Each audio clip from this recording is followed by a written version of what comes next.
मंगल भवनय मंगलहारी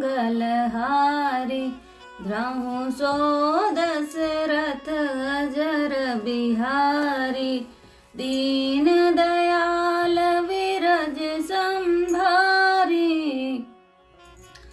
अरहुनाथ मम संकट भारी श्री राम जय राम जय जय राम। हरे कृष्णा। मैं राधिका प्राण वल्लभ देवीदासी आप सभी का स्वागत करती हूँ। और रामायण अभी तक हमने 6 भाग सुन लिए हैं। अब आज 7वां भाग है। तो 7वें भाग में हमारा अयोध्या कांड चल रहा है।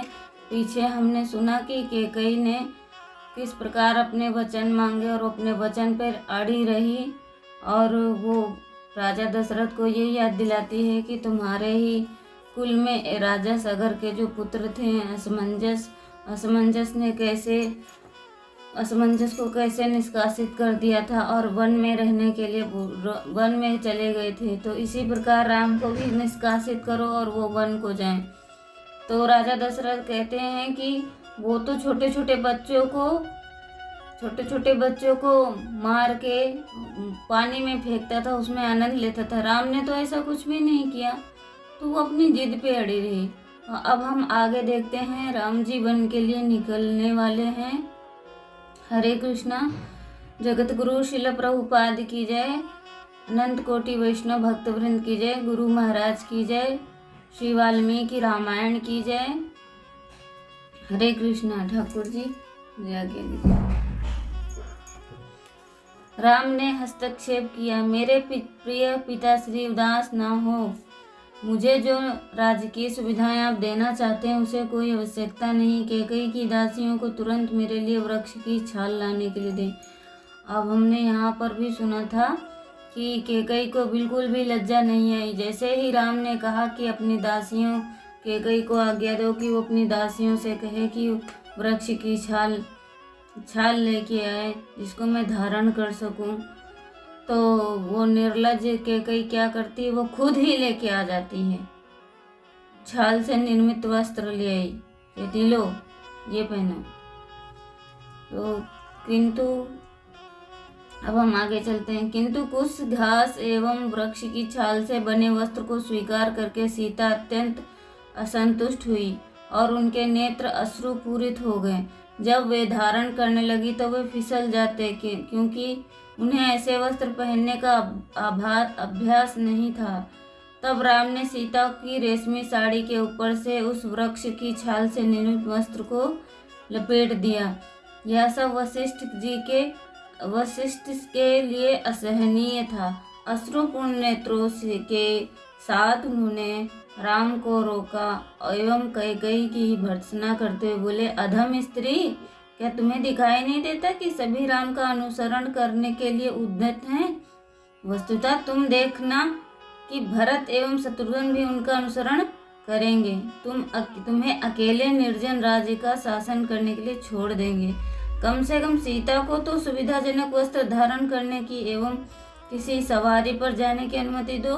किंतु सीता अपने पति का अनुसरण करने के लिए दृढ़ प्रतिज्ञ थी। उन्होंने वन्य वस्त्रों को धारण कर लिया। सीता को ऐसे वस्त्रों में देख महल में रहने वाले सभी व्यक्ति राजा दशरथ की भर्त्सना करने लगे। यह सब सुनकर राजा जीवित रहने की कोई इच्छा नहीं हुई। जब राजा के सभी लोग भर्त्सना करने लगे तो राजा के जीने की कोई इच्छा नहीं रही। साधारण सी बात है कि वो तो राजा थे, और यहाँ पे सामान्य मनुष्य जो होता है उसकी अगर कोई भर्त्सना करता है तो उसके मन में बहुत से को विचार आते हैं। या तो वो उसके अंदर बदला लेने की भावना भी जागृत होने लगती है, या फिर वो संसार को त्याग देता है, या तो ईश्वर की शरण में जाता है, या फिर क्या करता है, वो आत्महत्या करता है। तो राजा का भी अब जीवित रहने की कोई इच्छा नहीं थी, क्योंकि सभी अयोध्यावासी उनकी भर्त्सना कर रहे थे कि कैसा राजा है, रानी के उसमें है, तो उसने क्या अपने पुत्र को वन में, राम को वन में भेज रहे हैं और भरत को राजा बना रहे हैं। तो इस प्रकार के शब्दों को सुनकर राजा अब जीवित रहने की उनकी कोई इच्छा नहीं थी। महाराज दशरथ स्वयं को धिक्कारने वाले टूटे फूटे शब्दों को बुदबुदाते हुए 1 घंटे से भी अधिक समय तक भ्रांत चित्त पड़े रहे।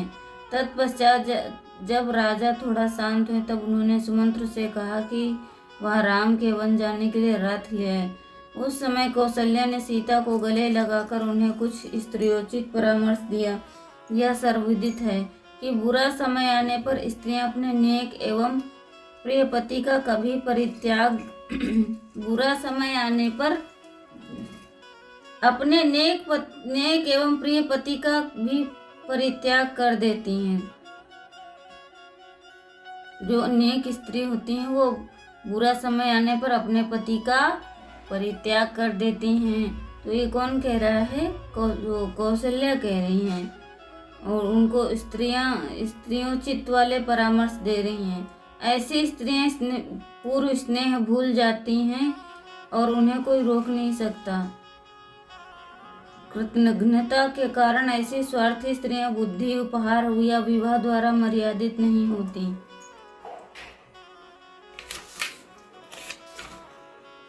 किंतु ऐसी भी स्त्रियां होती हैं जो स्वभाव से भद्र, सदाचारी तथा आज्ञाकारी होती हैं। वे अपने पति का सर्वाधिक सम्मान करती हैं। हे सीता, राज्य से निष्कासन के कारण तुम मेरे पुत्र का तिरस्कार न करना। प्रत्येक परिस्थिति में तुम उन्हें अपना आराध्य देव ही मानना। तो हर सास अपनी बहू को यही समझाती है, लेकिन स्त्री पर भी निर्भर करता है कि आजकल तो देखा जा रहा है कि जब बुरा समय आता है तो प्रत्येक स्त्री अपने पति का साथ छोड़ देती है। बहुत कम ही ऐसी होती हैं जो बुरे समय में साथ खड़ी होती हैं, क्योंकि कलयुग है। कलयुग में बद्ध जीवों की परिस्थिति उतनी कमज़ोर हो चुकी है, वो किसी भी चीज़ का सामना नहीं करना चाहते हैं, किसी भी चीज़ को सुलझाना और समझौता नहीं करना चाहते हैं। वो सिर्फ अपने अहम में, मैंपन के भाव में अड़े रहते हैं। बहुत सारे उदाहरण ऐसे देखने को मिलते हैं। तो ऐसे ही कैकेयी का भी उदाहरण यहाँ पर है कि वो अपने जिद पे अड़ी रही और किसी की बात नहीं मानी। और ये तो एक चलो विधि का विधान था और सांसारिक दृष्टि से तो वो बुरी समझी गई। उनकी बातों को हाथ जोड़कर स्वीकार करते हुए सीता ने उत्तर दिया, पति के प्रति अपने कर्तव्यों को मैं भली भांति जानती हूँ। कृपया आप मुझे दुराचारी स्त्रियों के विषय में न बताएं। राम से मेरा वही संबंध है जो चांदनी का चंद्रमा से है। तार के बिना वीणा संभव नहीं, अथवा पहिए के बिना रथ का होना संभव नहीं। उसी प्रकार पति के बिना पत्नी का कोई भविष्य नहीं है। भले ही उसके सहस्त्र पुत्र क्यों न हो, श्री राम मेरे भगवान हैं और भगवान रहेंगे। मैं उनका तिरस्कार कैसे कर सकती हूँ? अपने पुत्र से होने वाले संभावित वियोग का विचार कर कौशल्या विलाप करने लगी। उनको सांत्वना देने के प्रयास में राम ने यह कहकर उन्हें आश्वासन दिया कि शीघ्र ही यह समय व्यतीत हो जाएगा एवं वे लौट आएंगे। तब उन्होंने अपनी सौतेली माताओं से, जो उच्च स्वर में विलाप कर रही थी, प्रस्थान के लिए आज्ञा की याचना की। फिर राम जाकर अपने पिता के चरणों से लिपट गए। सीता एवं लक्ष्मण सहित राम ने राजा की परिक्रमा की तथा अपने माता एवं पिता को प्रणाम किया तथा अविलंब राम, सीता एवं लक्ष्मण रथारूढ़ हो गए, मतलब रथ पे बैठ गए। तब उन्होंने वन की ओर प्रस्थान किया। इसी प्रकार भगवान रामचंद्र ने अपना राज्य, वैभव, मित्र, शुभ चिंतक, महल एवं सर्वस्व उसी प्रकार त्याग दिया जिस प्रकार एक मुक्त जीव प्राण त्यागता है। वे सीता और लक्ष्मण के संग वन को चले गए। महाराज दशरथ की दृष्टि सने सने आंखों से ओझल होते हुए रथ से उड़ने वाली धूल पर स्थित होने लगी। अंततः जब राम को ले जाने वाला रथ उनकी दृष्टि से ओझल हो गया, तब वे अचेत होकर भूमि पर गिर पड़े। जब कौशल्या एवं कैकेयी दोनों उन्हें उठाने गई, तब दशरथ ने अपनी कनिष्ठ रानी कैकेयी को यह कहकर रोक दिया, मुझे स्पर्श मत करो, मैंने तुम्हारा परित्याग कर दिया है। अब मैं तुम्हें देखना भी नहीं चाहता। कौशल्या ने अपने पति को उठाया एवं उन्हें वापस ले जाने के समय उन्होंने देखा कि सभी दुकानें व्यापारिक प्रतिष्ठान बंद हैं तथा नागरिकों के विषाद व्याप्त हैं। महल में पहुंचकर राजा ने कौशल्या के कक्ष में जाने की इच्छा प्रकट की। लड़खड़ाते हुए स्वर में राजा ने कहा, अब मैं यहीं रहूंगा। महाराज दशरथ ने बहुत कठिनाई से रात व्यतीत की। राम का वियोग उन्हें संपूर्ण ब्रह्मांड के विनाश के समान प्रतीत हुआ। कौशल्या एवं राजा को ऐसी दशा में देखकर सुमित्रा ने उन्हें सांत्वना प्रदान करने का प्रयास किया। अपने पुत्र के लिए शोक न करें, क्योंकि सीता एवं लक्ष्मण उनके साथ हैं। राम को कोई कठिनाई नहीं होगी। वस्तुतः राम कोई साधारण मानव नहीं है, अपितु वे स्वयं देवताओं के कर्णधार हैं। वे सूर्य को प्रकाश प्रदान करने वाले तथा शाश्वत काल के नियंता हैं। राम के वन में रहने पर स्वयं पृथ्वी एवं सारी प्राकृतिक प्रक्रियाएं उनकी भक्ति में सेवा में संलग्न हो जाएंगी। तो ये माता सुमित्रा समझा रही हैं। तो वो कह रही हैं कि राम कोई साधारण मानव नहीं है, वो स्वयं भगवान है। और राम के वन में रहने पर स्वयं पृथ्वी अर्थात पृथ्वी एवं सारी प्राकृतिक प्रक्रियाएं उनकी भक्ति में सेवा में संलग्न हो जाएंगी। विश्वास रखें कि एक दिन अवश्य ही आपकी आंखों के समक्ष आपके प्रिय पुत्र लौट कर आएंगे। शोक करना व्यर्थ है। शोक के कारण अयोध्या की प्रजा पहले से ही निष्क्रिय है। आप प्रजा को सांत्वना देकर उन्हें इस प्रकार का शिकार होने से बचाएं। इस बीच अयोध्या की प्रजा के कुछ व्यक्ति वन की ओर जाने वाले राम के रथ का अनुसरण करने लगे, ताकि वे राम को वापस लौट आने के लिए मना सकें।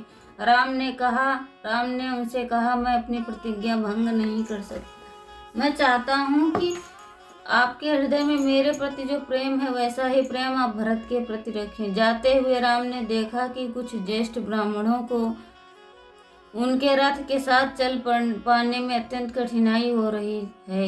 उनकी व्याकुल प्रार्थनाएं सुनकर राम को दया आ गई और वे अपने रथ से उतरकर सीता एवं लक्ष्मण के संग पैदल चलने लगे, ताकि ब्राह्मण उनके साथ हो सके। तो भगवान ब्राह्मणों की हमेशा रक्षा करते हैं।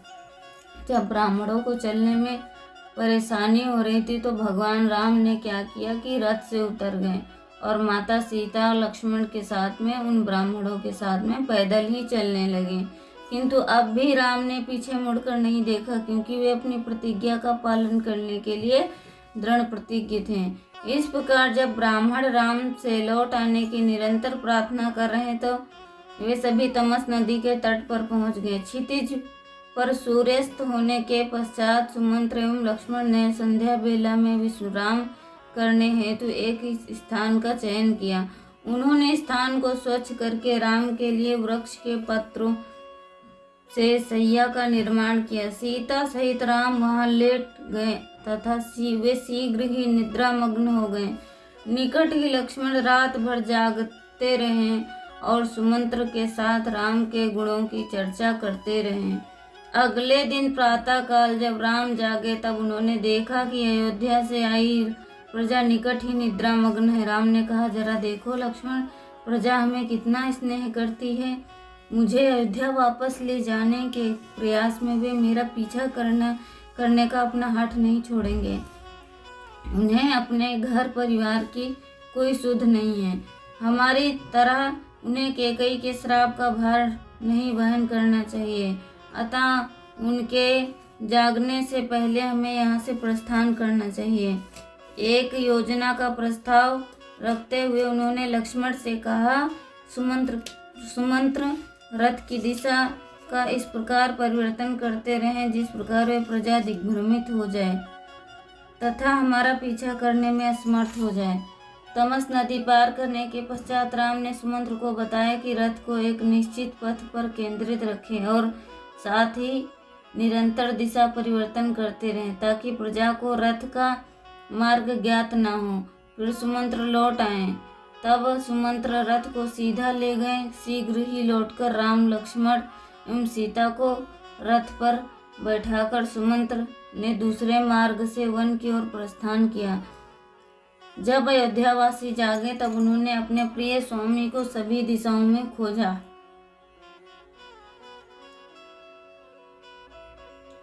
व्याकुलता पूर्वक इधर उधर ढूंढने पर उन्हें रथ के पहियों के चिन्ह दिखाई दिए, किंतु अल्प अंतर के पश्चात वे चिन्ह भी अकस्मात अदृश्य हो गए। रथ के प्रस्थान का मार्ग खोज पाने में असमर्थ के वे विलाप करने लगे।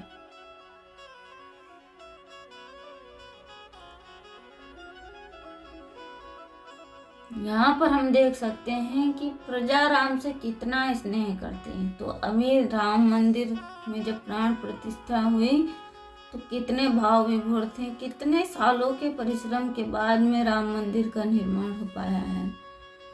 तो प्रजा कितना स्नेह करती है कि राम के पीछे पीछे चल के गई। तो राम कहते हैं कि कैकई का श्राप इन्हें ना सहन करना पड़े, इसलिए हम चलते हैं। और सुमंत से कहते हैं कि आप मार्ग इधर उधर करते रहना ताकि उनको श्राप का भार सहन ना करना पड़े।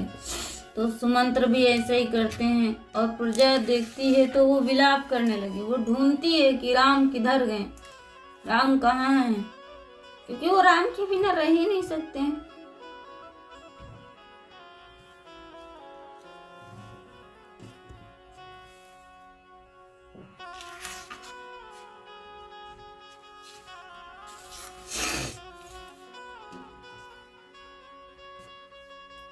राम के चले जाने पर प्रजा स्वयं को धिक्कारते हुए कहने लगी, हम सब राम के बिना अयोध्या कैसे लौट सकते हैं। उन्हें वापस लाने में हमारी असफलता देखकर स्त्रियां और बच्चे क्या कहेंगे। राम के सुंदर चंद्रमा के सदृश मुख के बिना जीवन का क्या अर्थ है। पति, संतान, यहाँ तक कि स्वयं के जीवन का भी क्या लाभ है। राजा जनक की पुत्री एवं कमल नयन वाले राम के बिना गृहस्थ की सुख भी निरर्थक है।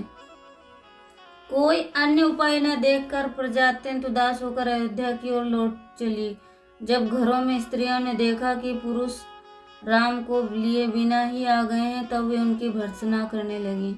उनमें से अनेक तो विलाप करने लगी। अत्यंत शोकवश उनसे कुछ तो बोलने या सुनने में असमर्थ हो गई।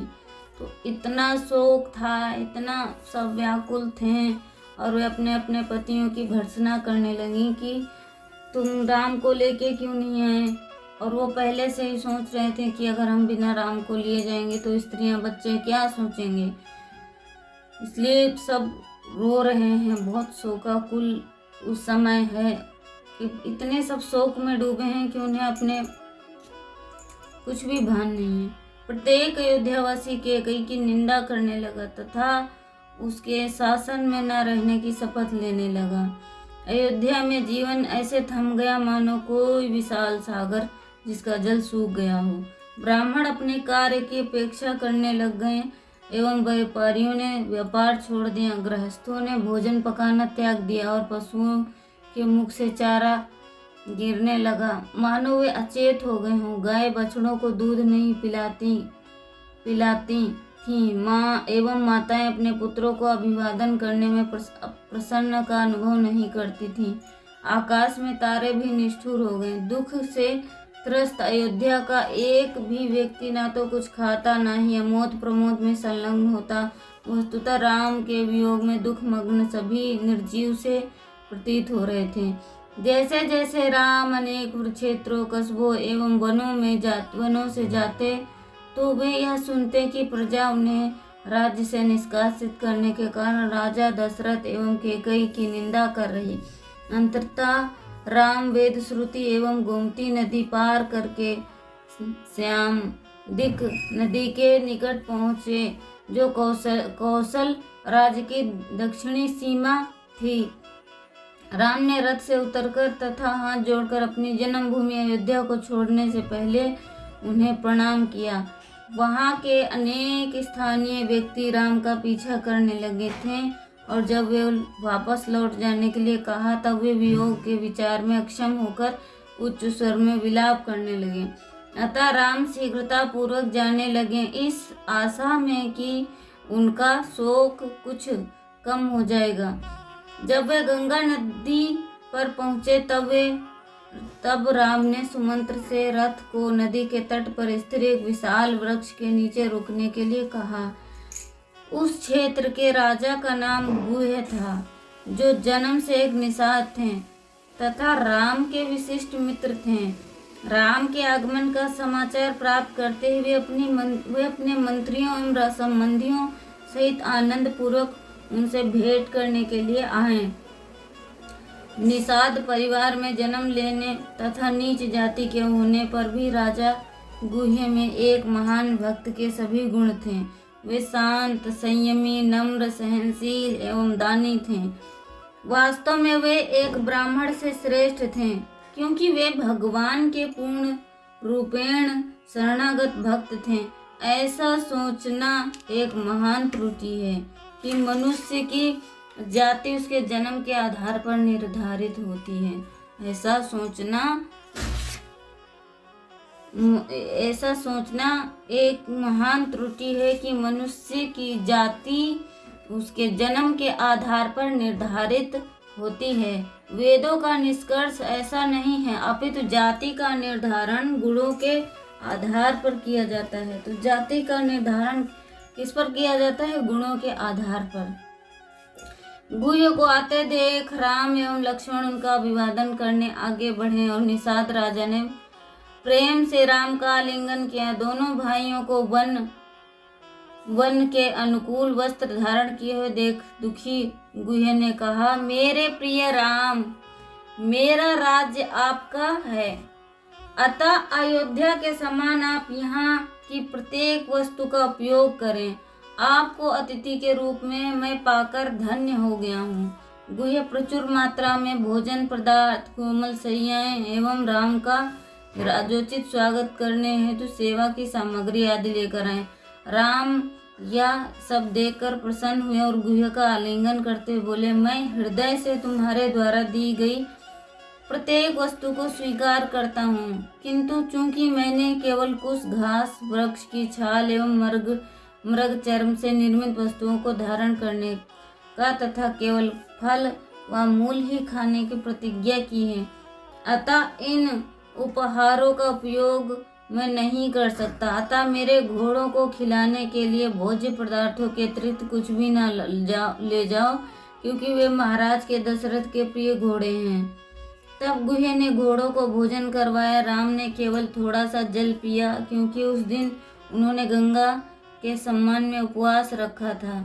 उस रात्रि राम एवं सीता ने वृक्ष के नीचे विश्राम किया। गुह्य तथा लक्ष्मण पहरा देते रहे। यद्यपि गुह्य ने लक्ष्मण से भी विश्राम करने के निवेदन किया, किंतु उन्होंने मना कर दिया, क्योंकि राम एवं सीता विश्राम कर रहे हैं। अगली सुबह राम ने गंगा पार करने का निश्चय किया। यह सुनकर गुह्य ने अपने सेवकों को एक सुंदर नाव लाने की आज्ञा दी, जिससे वे उस पार जा सकें। नाव आ जाने पर राम ने सुमंत्र से कहा, अब आप लौट जाएं और जाकर महाराज दशरथ की सेवा करें, धैर्य धारण करें, ताकि आप अन्य व्यक्तियों को सांत्वना देने की स्थिति में हों। आपने हमारी बहुत सहायता की, अब यहाँ से हमें पैदल चलकर जाएंगे। सुमंत्र ने राम से वन तक उनके साथ जाने की अनुमति मांगी, किंतु राम ने कहा, कृपया आप मेरे शोक से व्याकुल पिता को जाकर संभालें। राम ने कहा, दुखी ना हो, क्योंकि हम निश्चय ही 14 वर्षों के पश्चात लौट आएंगे। मेरे माता पिता को मेरे कुशल पूर्वक होने का समाचार देना एवं राजा से विनती करना कि वे अविलंब भरत का राज्याभिषेक करवा दें। कृपया मेरी ओर से भरत से विनती कीजिए कि वे अपनी सभी माताओं से एक समान व्यवहार करें। राम को छोड़ जाने के विचार को सहन कर पाने में असमर्थ सुमंत्र ने तर्क दिया, जब मैं अकेला ही इस रथ को लेकर अयोध्या लौटूंगा, तब प्रजा कई गुना अधिक दुखी हो जाएगी। तो सुमंत्र राम को कहते हैं कि जब मैं अयोध्या में ऐसे खाली रथ लेके पहुंचूंगा तो अयोध्या की प्रजा बहुत दुखी हो जाएगी। हे राम, कृपया मुझे अपने साथ आने दें। यदि आप मुझे त्याग देंगे तो मेरा जीवन असहनीय हो जाएगा। मैं आग में कूद जाऊंगा अथवा जल समाधि ले लूंगा। राम ने उत्तर दिया, मैं आपको अयोध्या इसलिए भेज रहा हूँ ताकि कैकेयी को विश्वास हो जाए कि मैं वन में चला गया। यदि आप इस रथ को लेकर नहीं लौटेंगे तो उसके मन में सदैव एक भय व्याप्त रहेगा कि किसी भी क्षण वापस लौटकर आ सकता हूँ। गुहे की ओर मुड़कर राम ने कहा, मैं ऐसे वन में नहीं रहना चाहता जो मित्रों एवं सेवकों से भरा हो। मैं एक ऋषि की भांति निर्जन स्थान पर जाऊंगा। अतएव तुम वट वृक्ष से दूध के समान निकलने वाले द्रव्य ले आओ ताकि मैं अपने केश की जटा बना सकूं। जब गुहे उस द्रव को लेकर आए तब राम एवं लक्ष्मण ने अपने बालों की जटा बनाने के लिए उनका उपयोग किया और इस प्रकार से वन में रहने वाले सन्यासियों की भांति दिखाई देने लगे। गुहे को विदा करके सीताराम एवं लक्ष्मण नाव पर चढ़कर आगे चल दिए। अब केवट पार करा रहे हैं। तो यहाँ पर बहुत सुंदर एक भजन भी है। कभी कभी भगवान को भी भक्तों से काम पड़े, जाना था गंगा पार प्रभु केवट की नाव चले। जाना था गंगा पार प्रभु केवट की नाव चले। कभी कभी भगवान को भी भक्तों से काम पड़े, जाना था गंगा पार प्रभु केवट की नाव चले।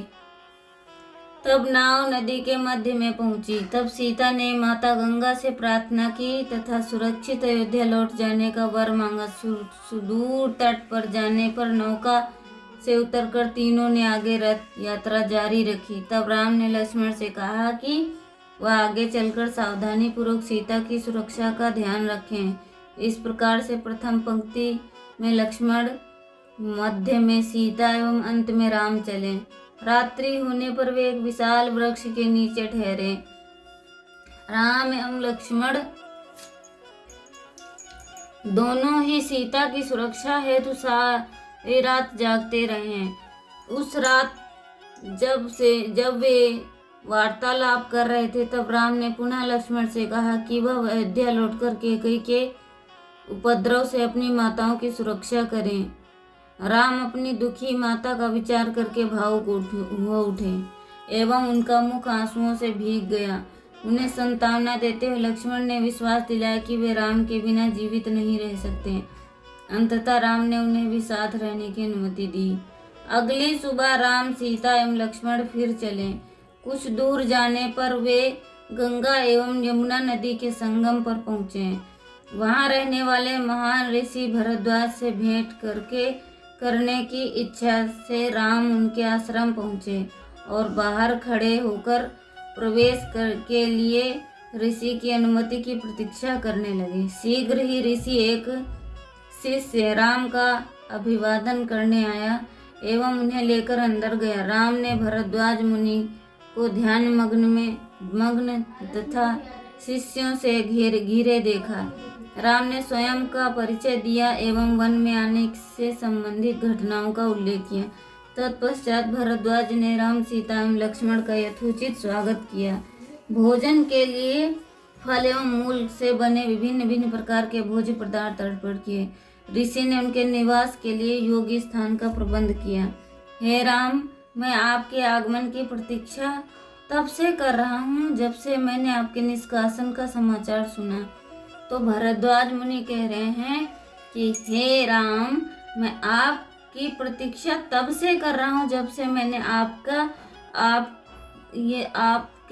निष्कासन का समाचार सुना। मेरी इच्छा है कि आप वनवास के 14 वर्ष शांति से मेरे आश्रम में व्यतीत करें। मेरे शिष्यों की सहायता से आपको यहाँ किसी भी प्रकार की सुविधा नहीं होगी। मुस्कुराते हुए राम ने उत्तर दिया, हे ऋषियों में श्रेष्ठ, आपका प्रस्ताव बहुत ही अच्छा है। राम ने कहा कि आपका प्रस्ताव बहुत ही अच्छा है। आपके आश्रम अयोध्या के निकट होने के कारण मुझे भय है कि मेरे यहाँ निवास करने पर अनेक व्यक्ति मुझसे भेंट करने आएंगे। अतः मुझे एक ऐसे निर्जन स्थल का पता बताएं जहाँ रहकर मैं वनवास की अपनी प्रतिज्ञा को पूर्ण कर सकूं। तब भरद्वाज ने सुझाव दिया, आप चित्रकूट पर्वत पर जा सकते हैं, जो यहाँ से 8 मील दूर है। यमुना नदी को पार करने के पश्चात श्याम नाम का एक विशाल वट वृक्ष दिखाई देगा। उससे आप समझ लेना कि आप जलप्रपात एवं घुमावदार जलाशय हैं। कोयल एवं मयूर की मधुर ध्वनि आपके कानों को मोहित कर देगी। वहाँ हर स्थान पर प्रचुर मात्रा में फल एवं शहद उपलब्ध हैं।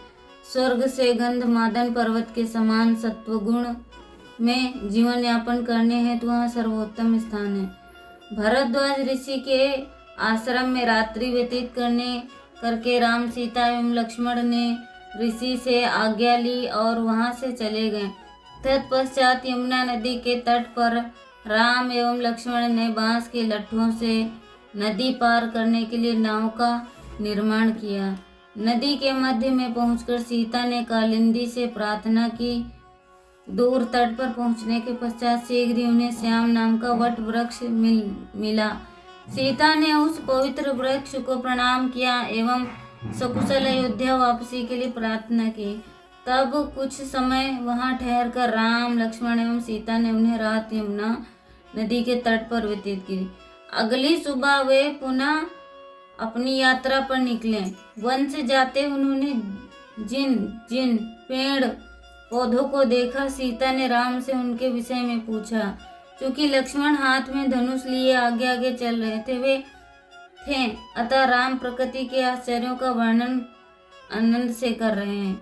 इस प्रकार से सीता, राम एवं लक्ष्मण अंततः चित्रकूट पर्वत के निकट पहुँचे, जहाँ वे प्रचुर मात्रा में व्याप्त फल, मूल, मीठे जल एवं मधु को देखकर प्रसन्न हुए। जब वे वाल्मीकि के आश्रम में पहुँचे, तब उस तेजस्वी ऋषि ने हर्ष से राम, सीता एवं लक्ष्मण का स्वागत किया।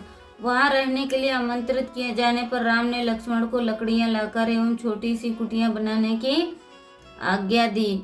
इस प्रकार अल्पकाल में लक्ष्मण ने एक सुंदर निवास का निर्माण कर दिया, जिसकी दीवारें लकड़ियों के खूंटे एवं छत घास फूस से निर्मित थी। राम के कहने पर लक्ष्मण ने प्रथा के अनुसार अपने नए निवास स्थान को पवित्र करने हेतु देवताओं के लिए यज्ञ किया।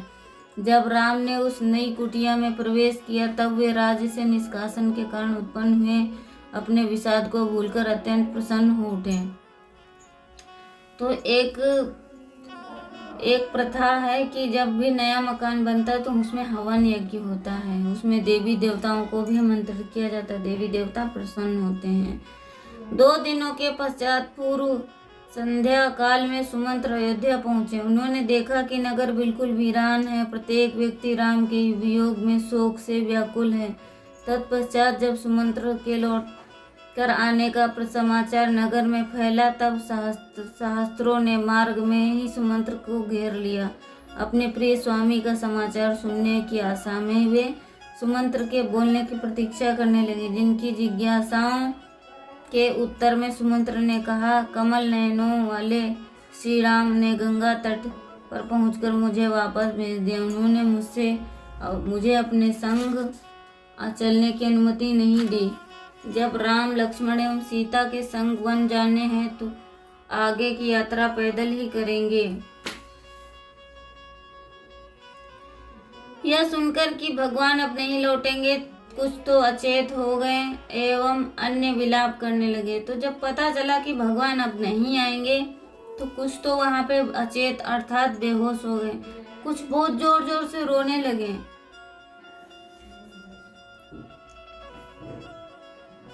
क्योंकि हम भगवान राम को नहीं देख सकते, हम पर धिक्कार है।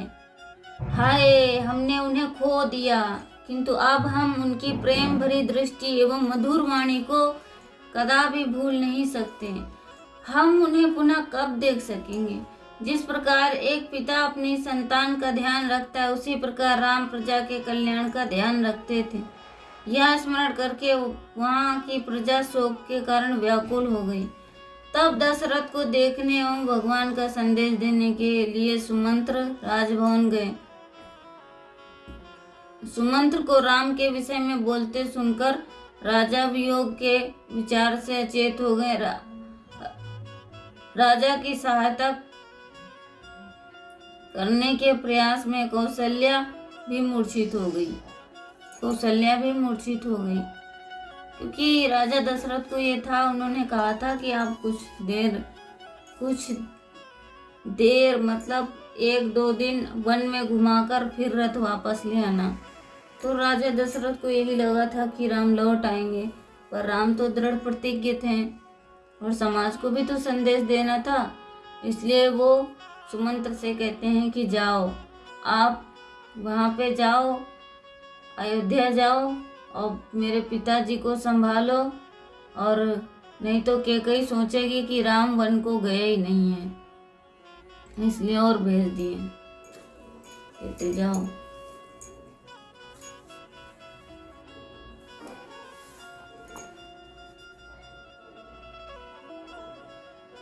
तब दशरथ को देखने और भगवान का संदेश लेने के लिए सुमंत्र राजभवन गए।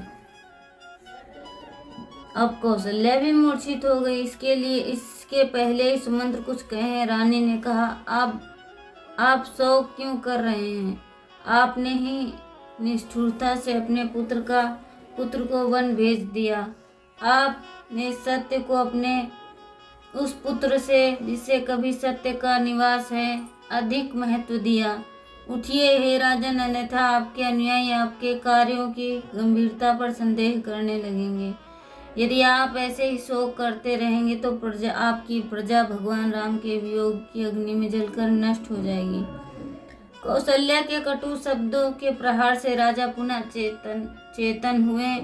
राजा दशरथ बोले, हे सुमंत्र, कृपया बताओ कि विदा लेते समय राम ने तुमसे क्या कहा? वे कहाँ हैं? वे क्या खाते हैं? वे इतने वर्षों तक से विलासिता में रहे हैं, वन के वातावरण में कोमल सीता कैसे रही है? अवश्य ही उनका कोमल शरीर सूलों की चुभन एवं सूर्य की कड़ी धूप को सहन नहीं कर पाता होगा। मेरे प्रिय पुत्र लक्ष्मण कैसे हैं? उनकी तपस्या कैसी है?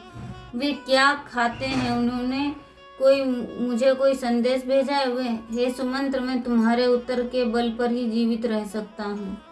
तो इतने सारे प्रश्न राजा दशरथ ने सुमंत्र से पूछा। कहते हैं कि वो कैसे वन में रहेंगे? राजोचित का भोग करने वाले इतने दिनों तक वो वन में कैसे रहेंगे? और सीता कैसे रहेंगी? और राम और लक्ष्मण कैसे रहेंगे? सुमंत्र जान गए कि महाराज दशरथ के प्राण राम के विषय में ही सुनकर ही कायम रह सकते हैं। अतः वे इस प्रकार बोलने लगे, मुझसे विदाई लेते समय राम ने मुझसे अयोध्या लौटकर आपकी एवं भरत की सेवा करने के लिए कहा है। राम का ध्यान केवल आपकी कुशलता की ओर केंद्रित है, अतएव वे यह सुनिश्चित करना चाहते हैं कि कैकेयी को दिया आपका वचन पूर्ण हो। उन्होंने यह भी कहा कि आप उनकी माता कौशल्या से कहना कि वे सकुशल हैं। इसके अतिरिक्त हे कौशल्या, आपके पुत्र ने यह विनती की है कि आप निरंतर धर्म को समर्पित रहें एवं अपने पति के चरण कमलों की उसी प्रकार सेवा करें जैसे आप श्री विग्रह के चरण कमलों की सेवा करती हैं। तो यहाँ पर भगवान ने बहुत सुंदर उदाहरण दिया है कि प्रत्येक पत्नी को अपने पति के चरण कमलों की सेवा करनी चाहिए, किस प्रकार, जिस प्रकार एक विग्रह की सेवा करती है। उन्होंने यह भी कहा कि आप पद एवं प्रतिष्ठा से उत्पन्न मान को त्याग कर कैकेयी को श्रेष्ठ जाने और उनके साथ उचित व्यवहार करें। उसी प्रकार महाराज, उन्होंने आपसे विनती की है कि आप भरत का अविलंब सिंहासन के उत्तराधिकारी के रूप में राज्याभिषेक करा दें। तथा यद्यपि वे नवयुवक हैं, किंतु एक राजा हैं, एक सम्मान के योग्य हैं। राम ने भरत के लिए संदेश भेजा है एवं आग्रह किया कि वे कौशल्या एवं सुमित्रा को भी अपनी माता के समान जाने। इसके अतिरिक्त हे महाराज, मैं अब सीता की स्थिति का वर्णन करता हूँ। वे दुख से गतिहीन खोई खोई सी गहरी सांस ले रही थीं। उन्होंने पहले कभी दुख नहीं देखा एवं उन्होंने कोई संदेश नहीं दिया। जैसे ही मैं निकलने लगा, उन्होंने राजरथ की ओर देखा और रोने लगी। प्रणाम करके मैं निकला, किंतु मेरे घोड़े पथभ्रष्ट होने लगे, क्योंकि उनकी आंखों से आंसू होने के कारण वे ठीक प्रकार से देख नहीं पा रहे थे। तो उन्होंने सीता की स्थिति का भी वर्णन किया कि वो खोई खोई सी थी और दुख से, क्योंकि सीता ने कभी दुख नहीं देखा था। तो सीता रोने लगी रथ को देखकर, और घोड़े भी रो रहे हैं और घोड़े पथभ्रष्ट हो रहे हैं। क्यों? क्योंकि वो रो रहे हैं, उनकी आंखों से आंसू बह रहे हैं। तो सामान्यतया यही होता है कि जब कोई इंसान रोता है तो उसकी आंखों में धुंधलापन छा जाता है और दिखता नहीं है। तो उसी प्रकार घोड़े का भी यही हाल है, तो वो ठीक प्रकार से देख नहीं पा रहे हैं। महाराज, अयोध्या लौटने पर मैंने कौशल राज्य के सभी जड़ और चेतन प्राणियों को राम के वियोग के कारण दयनीय दशा में देखा। तो ये बता रहे हैं कि अयोध्या लौटने पर मैंने कौशल राज्य के सभी जड़ एवं चेतन प्राणियों को, जिनमें जड़ हैं जैसे पेड़ पौधे और चेतन जिसमें आत्मा है, उनको भी कहते हैं कि मैंने राम के वियोग में दयनीय दशा में देखा। राम के वियोग की पीड़ा से वृक्ष, पुष्प एवं फल सभी मुरझा गए हैं। जैसे एक वृक्ष में पानी नहीं डालते तो वो मुरझा जाता है, इसी प्रकार वे राम के वियोग में सब मुरझा गए हैं। नदियां एवं जल प्रपात सूख गए हैं। वन्य प्राणियों ने तो विचरण करना ही छोड़ दिया, ना ही रेंगने वाले प्राणी भोजन की खोज कर रहे हैं। जलाशयों में कमल के पुष्प में मछलियों का नाश हो गया है। आपके राज्य के नगरों में के सभी उद्यान निर्जन हो गए एवं उनमें चहकने वाली पक्षी उड़ गए। इस रथ को राम के बिना आते देखकर नागरिक शोक के मारे चेत हो गए। अयोध्या के नागरिकों की मूर्छा के समान अवस्था उन भक्तों से देखने में आती है जिन्हें भगवान के लिए परमानंददायक दुख, भय, आश्चर्य के उदाहरण मिलते हैं, जो भगवान से वियोग के विचार में मूर्छित हो जाते हैं। भगवान श्री कृष्ण की लीला के समय वृंदावन की गोपियां बारंबार मूर्छित हो जाती थीं। वृंदावन के गोप ग्वाले, वयोवृद्ध एवं गौवें भी उस श्री कृष्ण का उस समय मूर्छित हो गए जब उन्हें लगा कि कालिया या कोई अन्य राक्षस श्री कृष्ण का वध करने जा रहा है। बोल पाने में अक्षम होना, गति में अवरोध, शून्यता का और अनुभव एवं भगवान से वियोग की तीव्र अनुभूति है। ये सभी इस अवस्था के लक्षण हैं। इस प्रकार महाभाव उस भगवान महान भक्तों को ही प्राप्त होता है जिनको कोई भौतिक तुच्छ इच्छा नहीं होती एवं जो भगवान के चरण कमलों के प्रति पूर्ण रूप से समर्पित हैं। वृंदावन के निवासियों की भांति ये अयोध्यावासी भी उस दिव्य प्रेम के कारण स्तब्ध थे। सुमंत्र की बात सुनकर राजा दशरथ शोक से और अधिक व्याकुल हो उठे। दुख के आवेग में उन्होंने कहा, तुम मुझे वहां ले चलो जहां राम सागर में डूबा हुआ है। शोक के सागर में मतलब कहते हैं कि तुम मुझे वहां ले चलो जहां राम, अथवा राम को यहाँ लाओ, अन्यथा मैं प्राण त्याग दूंगा। मैं शोक के सागर में डूबा हूँ। कैकेयी को दिए गए 2 वरदान उस सागर के तट हैं एवं राम के वनवास का काल उसका विस्तार है। मेरे श्वास प्रश्वास उनकी लहरें एवं भंवर हैं। कौशल्या एवं अन्यों के आंसू मानो उस नदियों के समान है जो सागर में बहकर उसे अधिक उग्र कर दे रहे हैं। दुख में मेरे हाथों का उठाना मानो उस सागर की मछलियों के झटपटाने के समान है। अस्त व्यस्त के समुद्री घास के समान है एवं हमारा उच्च स्वर विलाप उस गर्जना है कि कई समुद्री अग्नि के समान है जो आंसुओं की धारा का कारण है एवं मंथरा के शब्द घड़ियाल सदृश हैं जो जल में अवरोध उत्पन्न करते हैं। तो इतना सुंदर सुंदर उदाहरण दे रहे हैं प्रकृति से ही कि जो मंथरा है उसके शब्द कैसे हैं कि एक घड़ियाल अर्थात मगरमच्छ।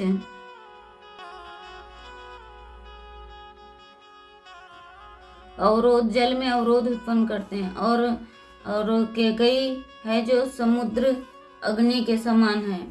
ऐसा बोलकर महाराज दशरथ पुनः मूर्छित हो गए। हम कौशल्या जो शोक के से लगभग विक्षिप्त सी हो गई थी, जमीन पर छटपटाने लगी। दुख से विलाप करती हुई रानी बोली, हे सुमंत्र, यदि आप तुरंत ही मुझे राम के पास न ले चलेंगे तो मैं निश्चय ही प्राण त्याग दूंगी। सुमंत्र ने केवल यही कहकर रानी को सांत्वना दी, महारानी, चूंकि सीता एवं लक्ष्मण उनके साथ हैं, अतः वन में रहने पर भी उनका जीवन सुखपूर्वक व्यतीत होगा। इस प्रकार यद्यपि कौशल्या ज्येष्ठ पत्नी थी, उन्होंने महाराज दशरथ से कहा, आपके कारण ही मेरे पुत्र को वन जाना पड़ा है और आज हमारी ऐसी दशा हो गई कि अपने पुत्र एवं उनकी सुकुमारी पत्नी के प्रति आप इतने निष्ठुर कैसे हो सकते हैं? राम और सीता धरती पर विश्राम कैसे कर सकते हैं? केवल कच्चे फल मूल खाकर वे कैसे जीवित रह सकते हैं? वे भीषण सर्दी, तेज हवाओं को, मूसलाधार वर्षा को कैसे सहन करेंगे?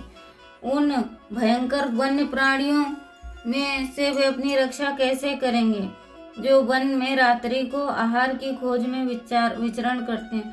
तो एक माता को हमेशा चिंता रहती है, फिर चाहे उनका पुत्र भगवान हो चाहे कोई हो। तो माता उनकी इतनी ज़्यादा चिंता कर रही है, माता कौशल्या, कि राम हमारे कैसे रहेंगे, कंदमूल कैसे खाएंगे और सर्दी गर्मी लहरों से कैसे वो बचेंगे। यद्यपि राम जीवित रहकर 14 वर्ष पश्चात लौट भी आते हैं तो भरत उन्हें कभी सिंहासन नहीं देना चाहेंगे। वस्तुतः यदि भरत देना भी चाहेंगे तो राम ऐसे सिंहासन को स्वीकार नहीं करेंगे जिसका उपभोग उनके अनुज ने कर लिया हो। मैं अभागिन हूँ जिसे आपके जैसा पति प्राप्त हुआ है। पति ही किसी स्त्री का मुख्य आश्रय होता है। तो यहाँ पे कौशल्या कह रहे हैं कि पति ही किसी स्त्री का मुख्य आश्रय होता है। जब आप पूर्ण रूप से कैकेयी के नियंत्रण में हैं तब मैं निरक्षित हो गई हूँ। स्त्री का द्वितीय आश्रय उसका पुत्र होता है। तो यहाँ पर बहुत सुंदर उदाहरण है कि एक पति ही एक स्त्री का मुख्य आश्रय होता है। पति ही एक मुख्य स्त्री का आश्रय होता है और मुख्य आश्रय होता है। और पति और आपने जब के आप कैकेयी के नियंत्रण में हैं तो मैं निराश्रित हो गई हूँ। मेरे पर अब किसी का आश्रय नहीं है। तो वो ये इतना सुंदर उदाहरण दे रही हैं कि एक स्त्री का मुख्य आश्रय उसका पति होता है और आप भी कैकेयी के नियंत्रण में हैं और मैं निराश्रित हो गई हूँ। मैं अब किसके आश्रय में रहूं? और पति के बाद में पुत्र आश्रय होता है। पति के बाद में उसका पुत्र आश्रय होता है, द्वितीय आश्रय पुत्र होता है। और चूंकि मैं अपने पुत्र का भी वियोग सहन कर रही हूँ, मेरा सर्वस्व समाप्त हो गया है। बहुत सुंदर उदाहरण दे रहे। कौशल्या का विलाप करना इतना करुण था कि महाराज दशरथ पुनः संतुलन खो बैठे। तब कौशल्या की समझ में आया कि उनकी बातों से उनके पति को कितनी पीड़ा हुई है और ऐसा सोचकर उनका हृदय द्रवित हो उठा। जब राजा चेतनावस्था में आए तब उनमें सहमति हो गई। तब राजा ने एक कहानी सुनाई। जो किसी कृत्य के परिणामों के विषय में विचार नहीं करता है वह महामूर्ख होता है। जो सूल की झाड़ियों मतलब अब राजा को जब होश आता है तो वो एक कथा सुनाते हैं। और वो क्या कहते हैं, कथा सुनाते हैं कि राजा ने कहा, एक कथा सुनाई, जो किसी कृत्य के परिणामों के विषय में विचार नहीं करता, जैसे कि सोचता है कि इसका आगे अंजाम क्या होगा, इस विषय में वो विचार नहीं करता है, वो महामूर्ख है। बिना सोचे समझे ही जो डिसीजन ले लेते हैं और उसका आगे पीछे का कुछ नहीं सोचते, वो महामूर्ख हैं। तो राजा दशरथ यहाँ पर यही समझाने का बता रहे हैं कि जो बिना किसी परिणाम के सोचे समझे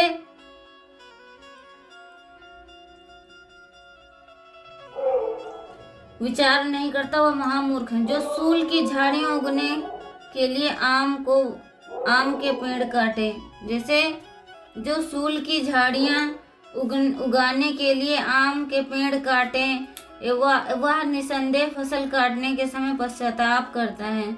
राम को वन भेजकर मैंने निश्चित रूप से यह कर दिखाया।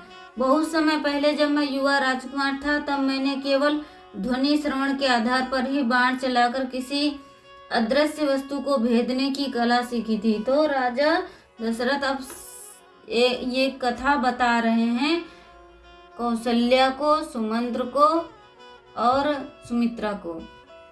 तो कहते हैं कि जब मैं कुमार अवस्था में था, तब मैंने वाणी सुनकर, मैं राजकुमार था, तब मैं केवल ध्वनि के श्रवण के आधार पर ही बाण चलाकर किसी अदृश्य वस्तु को भेदने की कला सीखी।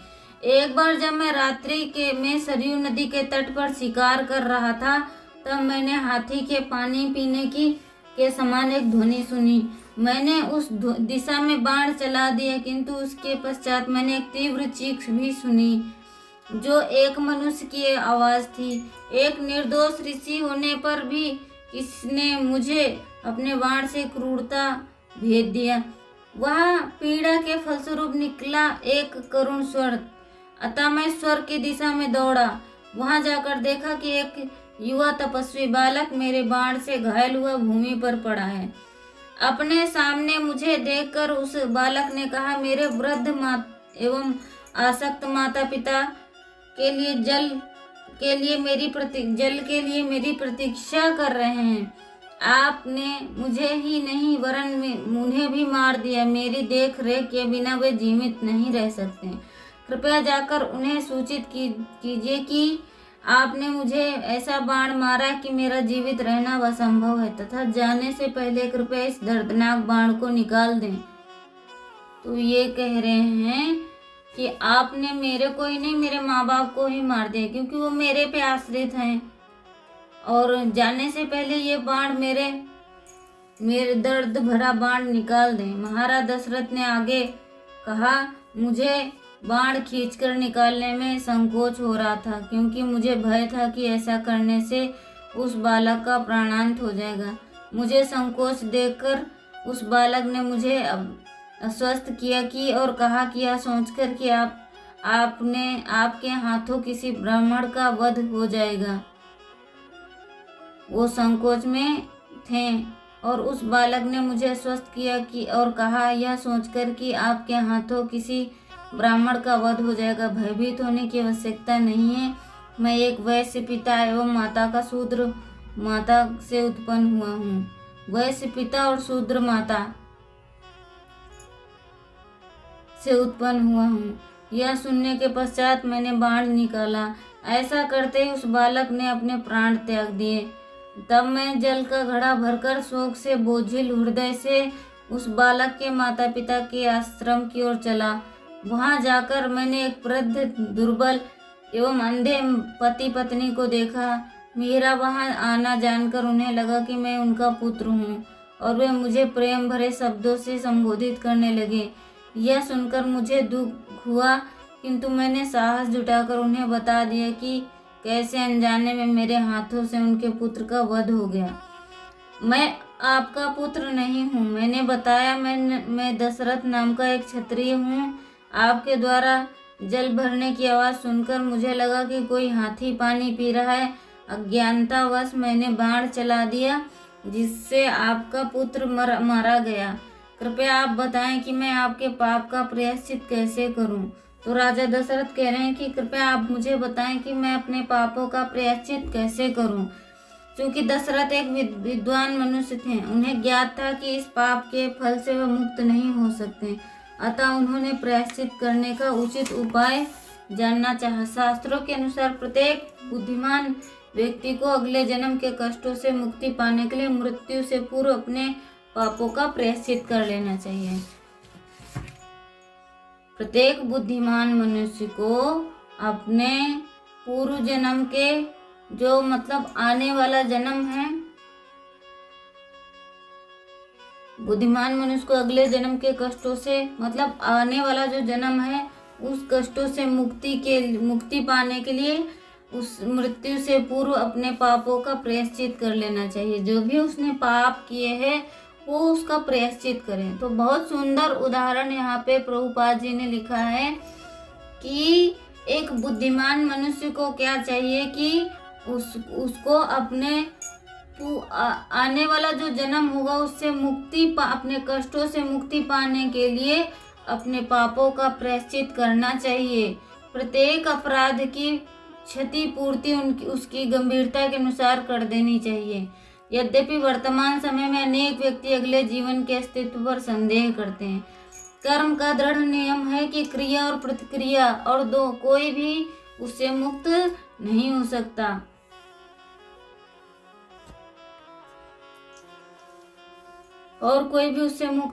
सकता। अज्ञानी होने पर भी नहीं।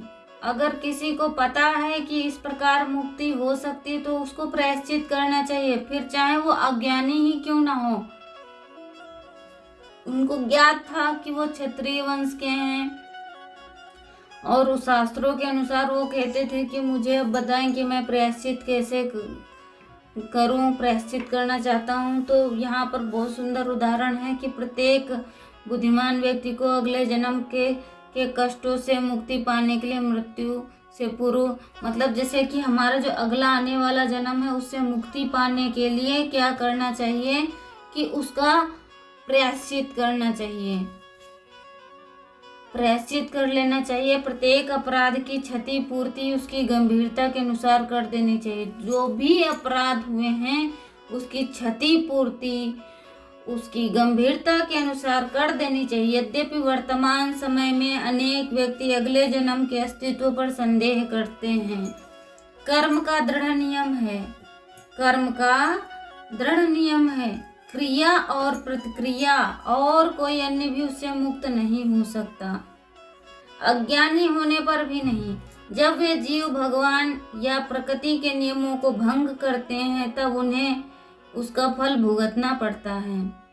तो फल हर किसी को भुगतना पड़ेगा, फिर चाहे वो ज्ञानी हो या अज्ञान हो। तो यहाँ पे साफ साफ शब्दों में लिखा है कि अपने जो भी पाप हुए हैं उनका प्रायश्चित मृत्यु से पूर्व कर लेना चाहिए ताकि आने वाले जन्म में कष्ट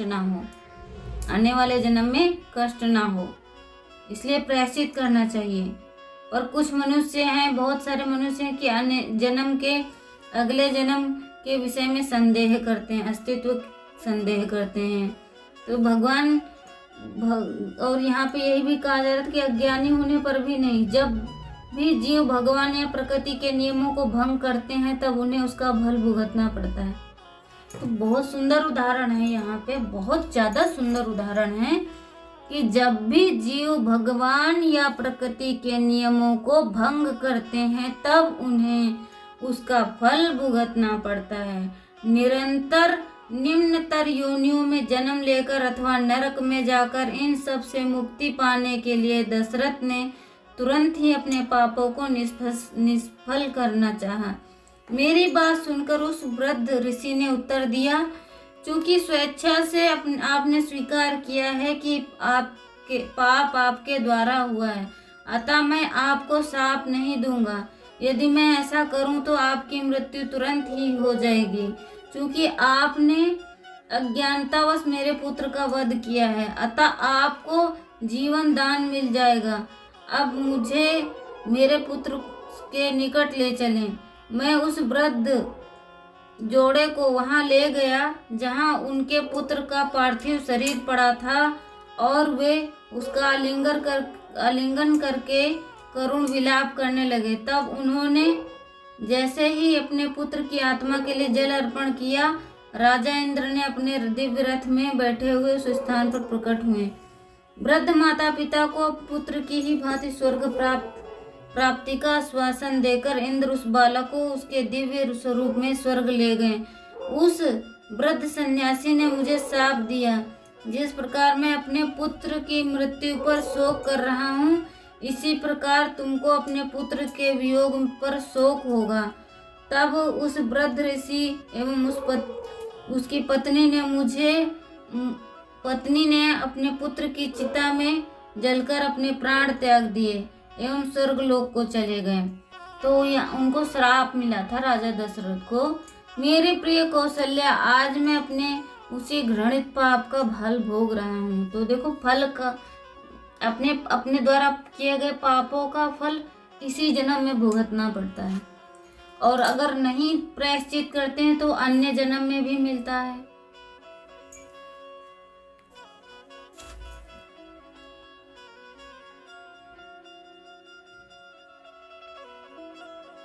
मैं शोक से व्याकुल होकर मर रहा हूँ। मेरी चेतना शक्ति सने सने उसी प्रकार लुप्त हो रही जैसे बिना तेल के दिए की लौ। मुझे ज्ञात है कि मेरी मृत्यु निकट है। हे रानी, मैं पहले ही शोक से अंधा हो चुका हूँ। कृपया तुम मेरा स्पर्श करो ताकि मुझे तुम्हारी उपस्थिति का आभास हो। महाराज दशरथ राम की स्मृति में पूर्णता निमग्न थे तथा वियोग के कारण विलाप कर रहे। अर्धरात्रि के पश्चात राजा ने अपने भौतिक शरीर का त्याग दिया। भगवान अर्थात अपने पुत्र राम के अनन्य प्रेम होने के कारण राजा दशरथ ने आध्यात्मिक आकाश में भगवान के धाम को प्राप्त किया, जहाँ शाश्वत रूप से भगवान राम शासन करते हैं। कोई भी भक्त जो खाते सोते, काम करते या विश्राम करते हुए सदैव भगवान का चिंतन करता है, उसे भगवान के दिव्य धाम की प्राप्ति होती है। तो दिव्य धाम की उसे प्राप्ति होती है। खाते पीते, उठते जागते जो भगवान का चिंतन करता है, उसको क्या होता है? भगवान के दिव्य धाम की प्राप्ति होती है।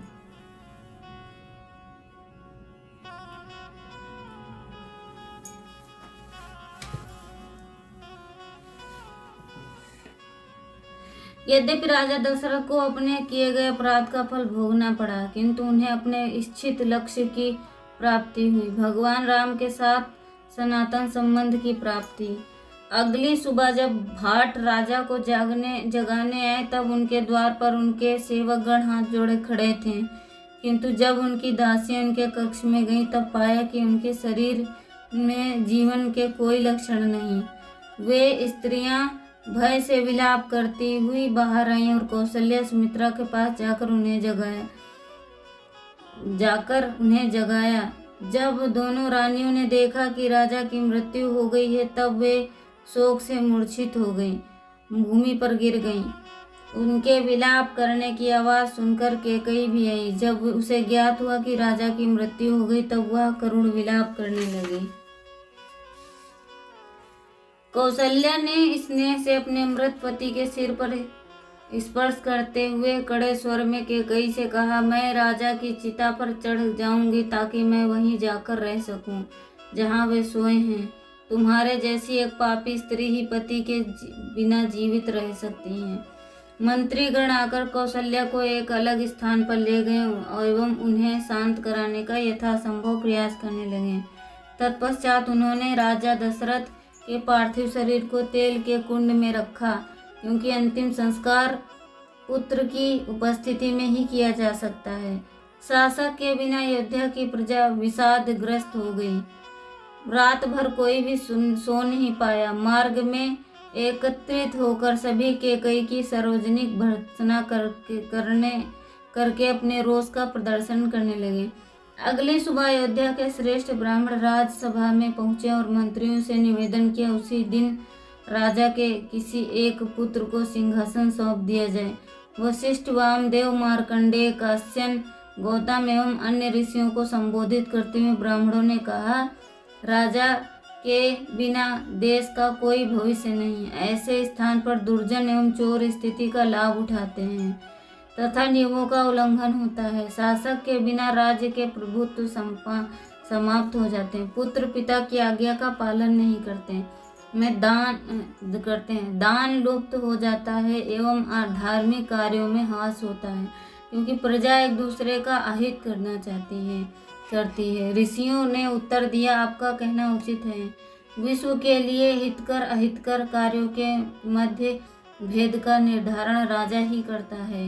एक अच्छे राजा के बिना प्रजा ही वही स्थिति होती है जो चरवाहे के बिना पशुओं की होती है। वशिष्ठ ने कहा, चूंकि भरत का चयन पहले ही राज सिंहासन के लिए उत्तराधिकारी के रूप में कर लिया गया है, अतः शीघ्र ही उन्हें सिंहासन सौंप दिया जाना चाहिए। भरत एवं शत्रुघ्न को अयोध्या वापस लाने के लिए राजा केकय की राजधानी में दूत भेज दिए जाएं। सभी ने इस प्रस्ताव को स्वीकृति दी। संदेश वाहकों से कहा गया कि वहां जाकर केवल इतना कहना, हे भरत, किसी अति आवश्यक कार्य हेतु अयोध्या में शीघ्र आपकी उपस्थिति प्रार्थनीय है। उस समय संदेश वाहक केकई की राजधानी पहुंचे। इस बीच भरत को एक स्वप्न आया, जिससे यह भयभीत होकर उठ गए। भरत को उदास देखकर शत्रुघ्न एवं उनके अन्य मित्रों ने उन्हें प्रसन्न करने का प्रयास किया, किंतु उनकी हास्यप्रद बातें भरत को रास नहीं आई। तब वे गंभीरता पूर्वक उनके मन में बेचैनी के विषय से पूछने लगे। भरत ने बताया, पिछली रात मैंने अपने पिता को अस्त व्यस्त केसों में एवं उदास स्थिति में एक पर्वत की चोटी से गोबर के कुंड में गिरते हुए देखा। तो यहाँ पर एक ये भी उदाहरण है जो कि काल्पनिक नहीं है, कि किसी के घर में अगर कुछ भी दुख तकलीफ होती है या कोई दुख का शोक का कारण होता है तो पहले ही आभास होता है, सपनों के द्वारा ही वो किया जाता है।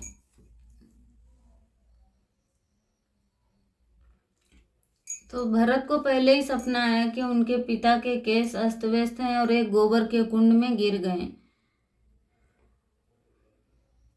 गिरते हुए देख। उस दलदल में तड़फड़ाते हुए राजा ने अपने हथेलियों से तेल पिया एवं वे पागल की भांति विक्षिप्त सी हंसी हंसने लगे।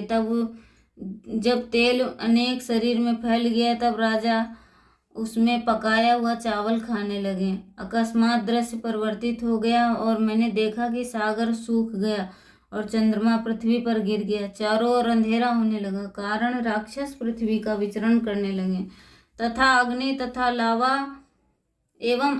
तथा लावा सहित ज्वालामुखी फटने लगे।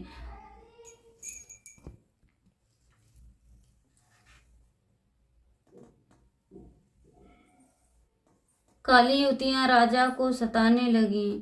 राजा ने काले वस्त्र पहने हुए थे, उन्होंने लाल चंदन की लकड़ी का लेप लगा रखा था। लाल पुष्पों की माला पहने हुए वो लोहे के सिंहासन पर बैठे थे। अंत में मैंने गधों द्वारा खींचे जाने वाले एक रथ को देखा जो मेरे पिता को दक्षिण की ओर ले जा रहा था। इस प्रकार के दुख स्वप्नों को देखने से मैंने यही निष्कर्ष निकाला है कि मेरा कोई भाई अथवा स्वयं मैं ही मृत्यु को प्राप्त होने वाले हैं। अब भी अकारण ही निरंतर मेरे हृदय में भय व्याप्त है। मेरा स्वर रुक्ष हो गया है एवं रंग फीका पड़ गया है। मैं मानसिक असंतुलन का अनुभव कर रहा हूँ तथा मुझे लज्जा एवं घृणा का अनुभव हो रहा है, किंतु इन सभी प्रक्रियाओं का कोई स्पष्ट कारण नहीं है।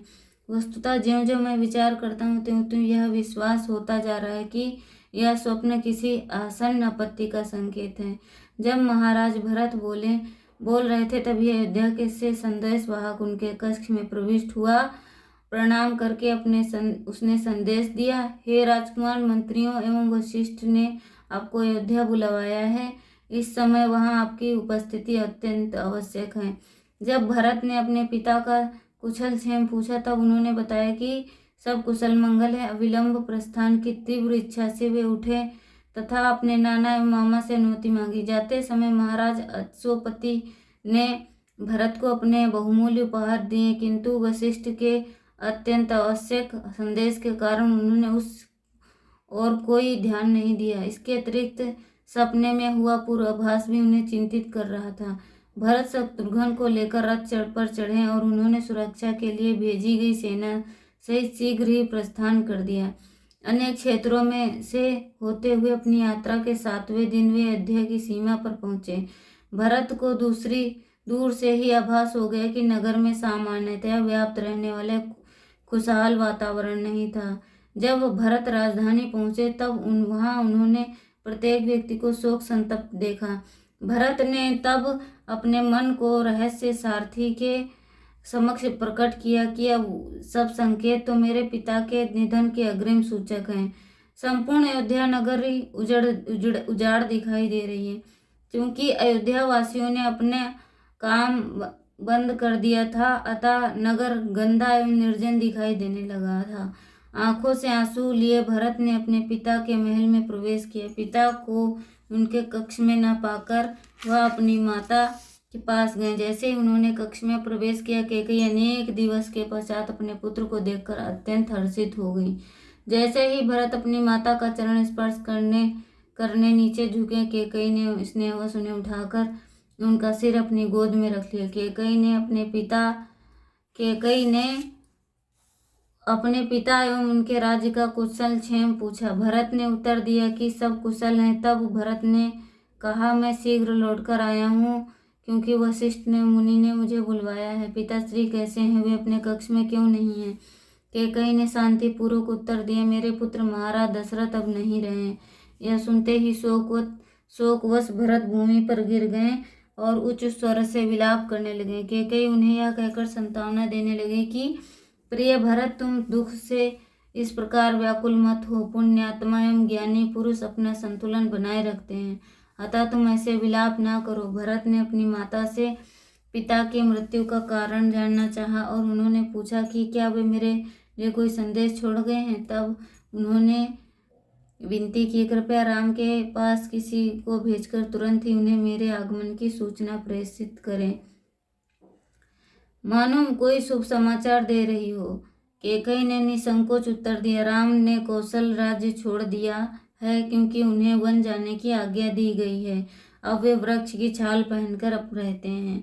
सीता तथा लक्ष्मण भी उनके साथ गए हैं। तुम्हारे पिता को कौशल्या के पुत्र का वियोग सहन न हो सका, अतः उन्होंने हे राम, हे सीता, हे लक्ष्मण कहकर प्राण त्याग दिए। भरत ने यह सोचकर कि कदाचित राम द्वारा किसी ब्राह्मण का वध हो गया, आप अपनी माता से उनके वन जाने का कारण पूछा। तो यहाँ पर एक सुंदर उदाहरण और मिला है कि जब किसी ब्राह्मण का वध हो जाता था तो उसको राज्य से निष्कासित कर दिया जाता था और उसको वन में रहने की आज्ञा दी जाती थी। जैसे कि हम महाभारत में देखा कि जब पांडव से एक ब्राह्मण ऋषि का वध हो गया तो वो भी अपनी दोनों पत्नी के साथ में वन में रहने लगे थे। तो यहाँ पर भी भरत को लगा कि राम से किसी ब्राह्मण का वध हो गया है, तो वो अपनी माता से पूछते हैं, कहते हैं कि भरत ने सोचकर कदाचित राम द्वारा किसी ब्राह्मण का वध हो गया हो, अपनी माता से उनके वन जाने का कारण पूछा। तब कैकेयी ने जो घटनाओं को तोड़ मोड़ कर बताने का निर्णय ले चुकी थी, वह कहा, तुम्हारी अनुपस्थिति में राजा ने अकस्मात राज सिंहासन के उत्तराधिकारी के रूप में अगले दिन ही राम के राज्याभिषेक किए जाने की घोषणा की। कौशल्या और उनके पुत्र के दबाव में रहने से बचने के लिए मैंने तुम्हारे पिता द्वारा दिए गए उन 2 वरदानों का लाभ उठाया, जिनका वचन उन्होंने मुझे युद्ध भूमि में उनकी जीवित रक्षा करने के पुरस्कार स्वरूप में दिया था। प्रथम वरदान में मैंने सिंहासन पर तुम्हारा राज्याभिषेक किए जाने की मांग की और दूसरे में मैंने राम को 14 वर्ष के लिए वन में भेजे जाने की मांग की। राम सदैव दशरथ के प्रिय थे। उनके वियोग में शोक के कारण उनकी मृत्यु हो गई, अतः अपने मृत पिता का अंतिम संस्कार करके आज ही तुम्हें राज सिंहासन संभालना होगा। तुम धैर्य रखो और शोक मत करो। भरत अत्यंत क्रोधित हो गए। वे अपनी माता की भर्त्सना करने लगे। हे दुष्ट नारी, आप संपूर्ण ब्रह्मांड के विनाश हेतु प्रकट होने वाली काली देवी के समान हो।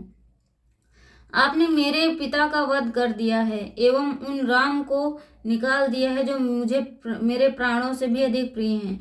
क्या आपकी बुद्धि इतनी विपरीत हो गई है कि आपको लगता है कि मैं वास्तव में आपसे सिंहासन स्वीकार कर लूंगा? विशेषकर इस समय आप मेरी माता नहीं हैं, आप मेरी कट्टर शत्रु हैं। मैं प्रार्थना करता हूँ कि आप मेरे ऐसे कृत्य के लिए नरक भोगें। पापी स्त्री, मैं आपके इस स्वार्थपूर्ण लक्ष्य की पूर्ति कभी नहीं होने दूंगा। अभी मैं वन जाऊंगा और राम के राज्य का शासन करने के लिए वापस लेकर आऊंगा। राम का राज्याभिषेक होने के पश्चात मैं सदैव उनके सेवक की भांति रहूंगा, क्योंकि वही मेरी वास्तविक स्थिति है और मेरी सर्वोच्च अभिलाषा है। क्या आप इतना भी नहीं समझ सकती कि माता कौशल्या को उनके एकमात्र पुत्र के चले जाने पर कैसा लगता होगा?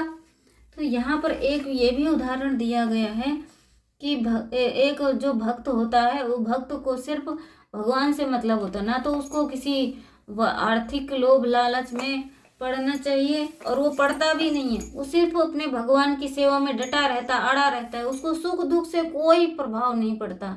तो भरत भी ऐसे ही कर रहे हैं। भरत कह रहे हैं कि मैं अभी जाता हूँ, राम को वन से लेके आता हूँ, मैं राम को राज्य सिंहासन दे करूँगा और फिर मैं उनके चरणों की सेवा करूँगी।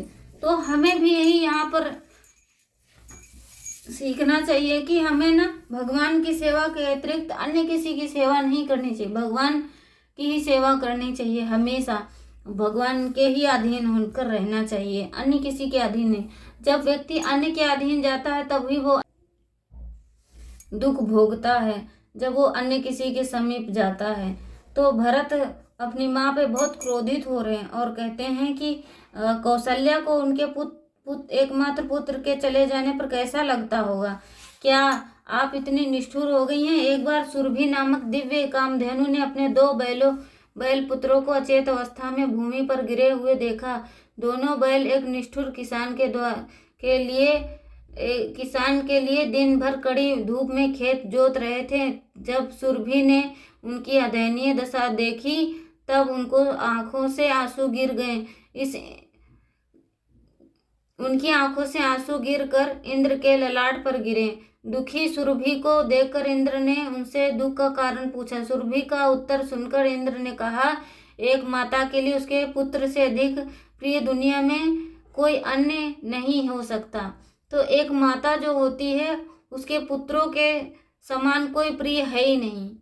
तो जब सुरभि गाय रो रही थी तो इंद्र ने कहा, भरत ने प्रतिज्ञा की, हे अधम स्त्री, मैं केवल राम को वन से लौटाकर ही नहीं लाऊंगा, अपितु मैं पिताश्री के वचन को अखंड रखने के लिए स्वयं भी 14 वर्षों तक वहीं रहूंगा, ताकि राम प्रतिज्ञा भंग करने के पाप से बच सकें। तो बहुत सुंदर उदाहरण है कि एक जो भक्त होता है वो नरक जाने में भी नहीं घबराता, हिचकिचाता ही नहीं। जैसे गोपियाँ एक कथा है, उसमें कहते हैं कि कृष्ण को ना गोपियों की चरण रज से ही वो ठीक हो सकते हैं। तो उनकी पत्नियां कहने लगी कि हम ऐसा करेंगे तो पाप की भागीदार होंगे, नरक में जाना पड़ेगा। तो वो नरक के जाने से अपनी चरण रज नहीं दी, पर गोपियों ने अपनी चरण रज दी, क्योंकि उनको सिर्फ भगवान से प्रेम था, उनको नरक या स्वर्ग जाने का कोई लोभ लालच या भय नहीं था। तो वो चरण रज देती हैं। तो ऐसे ही एक शुद्ध भक्त होता है। तो कहते हैं कि राम को मैं यहाँ वापस लाऊंगा और मैं अपने पिता की प्रतिज्ञा को पूर्ण करूंगा। मैं 14 वर्ष तक वनवास में रहूंगा ताकि राम को प्रतिज्ञा भंग करने के पाप से बचा सकें। ऐसा कहकर भरत भूमि पर गिर गए और एवं अत्यधिक शोक तथा थकावट के कारण अचेत हो गए। लंबे समय के पश्चात चेतना अवस्था में आने पर उन्होंने वहां एकत्रित मंत्रियों से कहा, मुझे विश्व का शासक बनने में कोई रुचि नहीं, क्योंकि मैं स्वयं को अपने अग्रज राम का सेवक मानता हूँ। अलग एवं दूर होने के कारण मैं अपनी माता के षड्यंत्र से अनभिज्ञ था। जब मैं ऐसा कहता हूँ कि राम के निष्कासन में मेरा कोई योगदान नहीं है, तब आप सभी कृपा करके मेरे वचनों पर विश्वास करें। कैकई की इच्छा में मैं भागीदार नहीं हूँ। कैकई अपनी योजना के प्रति भरत की ऐसी प्रतिक्रिया के लिए तैयार न थी। जब उसे अनुभूति हुई कि उसकी योजना असफल हो गई तब उसका भ्रम हटा। ऐसा लगा मानो वह दुस्वप्न देखकर जागी हो। उसके नेत्र अश्रुपूर्ण हो गए एवं हृदय संताप से भर उठा। इसी बीच कौशल्या भरत की आवाज़ सुनकर उनसे मिलने आई, किंतु बीच में ही जब भरत एवं शत्रुघ्न उनसे मिलने आ रहे थे तभी वे मूर्छित हो गईं। जब वे दोनों भाइयों ने कौशल्या को भूमि पर गिरे पड़े देखा तब उनको उठाकर उनका आलिंगन किया तथा उनके नेत्रों से अश्रुधारा बहने लगी। भरत को अपने सामने देखकर कौशल्या ने ताने मारते हुए कहा, तो अब तुम उस साम्राज्य को भोगने वापस आ गए हो जिसके लिए तुम सदैव ललायित थे। तुम यह देखकर अत्यंत प्रसन्न होंगे कि अब सब कुछ योजना के अनुसार भली भांति हो गया। यह सुनकर भरत को बहुत दुख हुआ।